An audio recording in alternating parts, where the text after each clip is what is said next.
Need to get on a soul station back in the day. Call myself Mr. Jams. Be playing the jams, and boy, do I got one for you. I love these jam novelty records. I love novelty records. Period. This was a brilliant record.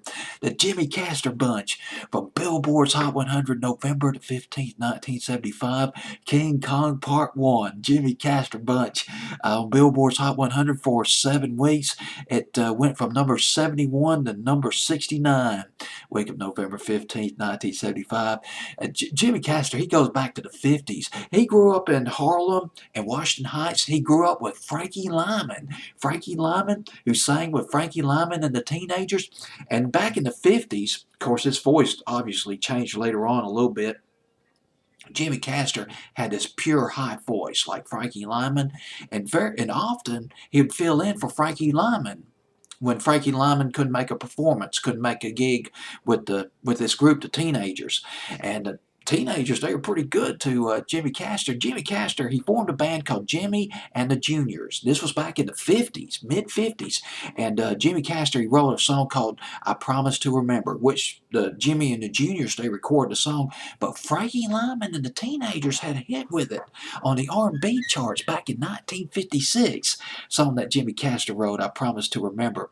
It got funkier later on, though. Jimmy Castor did. 1966. Hey, Leroy. Yes, your mama's calling.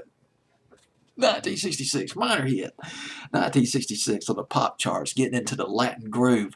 And then 1972, oh my God, he completely changed course. Did these really funky novelty records and the Troglodyte song. Gosh, you can't forget a record like that.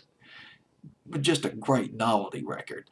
Went to number 6 on Billboard's Hot 100. Big one. Late spring, summer 1972. Jimmy Castor. And then a couple of years later, it was the Birth of Butt Boogie.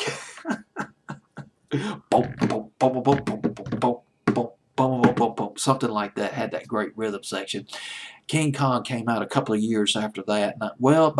Actually, Birth of Butt, early 75, and then King Kong later on in 1975. Peaked at number 69, I believe, on Billboard's Hot 100. Got to double check on that, but was not a big hit on the pop charts. It was just too funky, too street, too R&B. It was just not accessible for top 40 for the pop stations. But still, love this record though. Jimmy Castor would put out about 16 albums. But here we are at number 71, Billboard's Hot 100, back in the fall of 1975, getting funky now with the Jimmy Castor Bunch, King Kong Part 1.